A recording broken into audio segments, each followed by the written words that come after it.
होता है कि हमारी लाइफ में कोई बहुत इम्पोर्टेंट काम है, सपोज उस प्रोजेक्ट पे या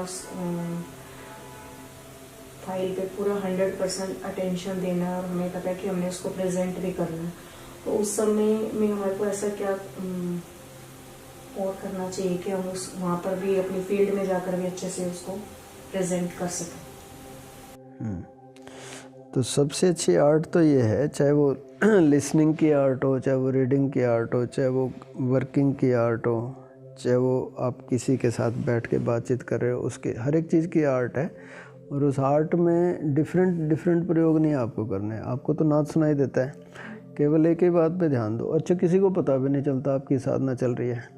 हम इसको कहते हैं अजपा। हर सांस के साथ नाद को सुनते रहो।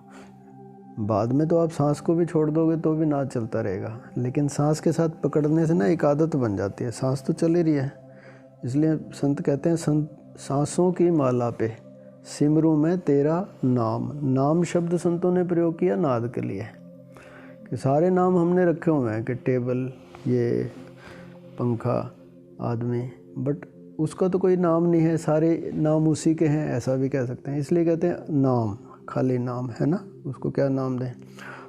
तो अगर आप नाद सुनते हुए पढ़ोगे, नाद सुनते हुए किसी की बात सुनोगे, नाद सुनते हुए बोलोगे, नाद सुनते हुए लिखोगे, आपकी हर एक्टिविटी में एक अद्भुत कौशल आएगा, जिसको गीता में भगवान कह रहे हैं ना, योगः कर्मसु कौशलम। लोग इसका ये अर्थ निकालते हैं कि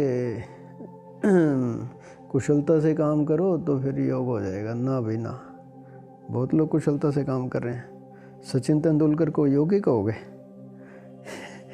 बैटिंग बहुत अच्छी करता है ना, विराट कोहली, लेकिन योगी तो नहीं हुआ। योगी मीन्स अगर आप सारे योग में जुड़े हुए हो, आप अगर आप नाद से जुड़े हुए हो, है ना, शुरू में सांस की हेल्प लेके नाद से जुड़े रहो, उस समय आप जो भी करोगे उसके बहुत अच्छे परिणाम आएंगे।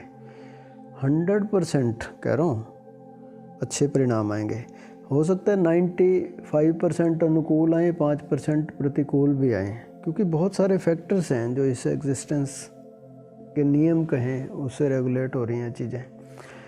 तो 95% तो चीज़ें आपके अनुकूल ही होंगी, जो आप चाहते हो, जैसा आप फील करते हो, जैसा आप सोचते हो, जो आपकी बेसिक रिक्वायरमेंट्स हैं वो सारी पूरी होंगी। 5% अगर प्रतिकूल भी होंगी तो आप देखोगे कि उसमें से भी मुझे कुछ अनुकूल मिल रहा है, लगेगा कि कोई गलत काम हो गया, बट आप देखोगे उसमें से भी मेरे लिए तो कुछ अच्छा हो गया। आपकी साधना अच्छी बढ़ जाएगी, कोई आपको लेसन मिल जाएगा, कोई आपकी मैच्योरिटी बढ़ जाएगी, कुछ और अच्छा हो जाएगा, है ना। तो केवल एक ही काम करने लायक है। हम काम धंधा छोड़ने को कह ही नहीं रहे। हम कह ही नहीं रहे कि सन्यासी बन के बैठ जाओ, घर बार छोड़ के, काम धंधा छोड़ के। सारा काम करो जो आप रूटीन में कर रहे थे, बट एक चीज़ उसमें ऐड कर दो, awareness to the cosmic sound. एक चीज़ ऐड कर दो and see your life transforming. अद्भुत मज़ा आता है। 24 घंटे आप सोते हुए भी और कुछ नहीं कर रहे तो सांस तो चल ही रही है, सांस पे ध्यान दो, नाद सुनाई देने लग जाएगा। नाद सुनते रहो, नाद में ही मज़ा है एक्चुअली। ये ऊर्जा इतनी, मतलब मैं कह रहा हूँ ना, बच्चा कैसे भागता है, आपने भागने वाला बच्चा तो छोड़ा, छोटा बच्चा है, उसको बेचारे के पास कुछ भी नहीं है, पलने में पड़ा हुआ है, कैसी किलकारी मारता है, सुनी आपने?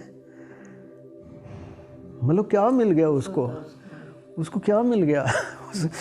ना वो कोई बड़ा, उसके पास पैसे हैं ना, कोई हर चीज़ पे डिपेंडेंट है वो, बट कितना खुश है वो।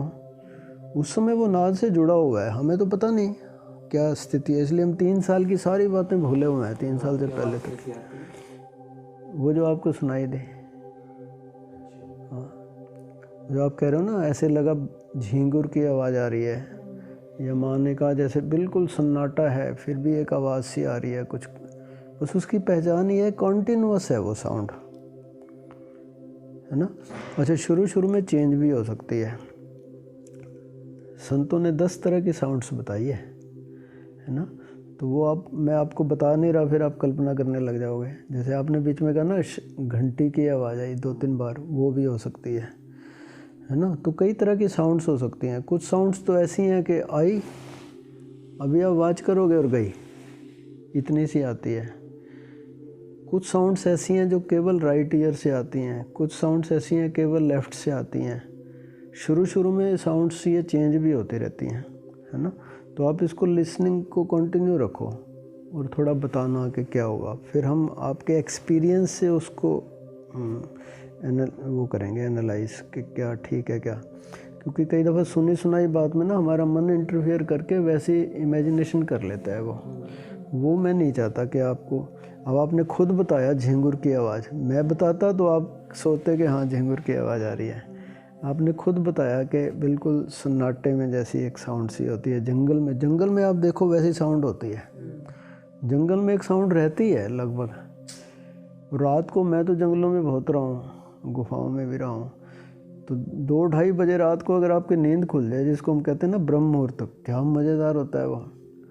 शुरू में तो डर लगता है, लेकिन वो साउंड इतनी अट्रैक्टिव है, इतनी प्यारी है, इतनी अपने अंदर डुबोती है कि एक बहुत ही रस बरसता ही रहता है लगातार, मज़ा आता रहता है। बस आप सुनते रहो, कभी नींद आ जाएगी, कभी खुल जाएगी, बस यू एन्जॉय दैट।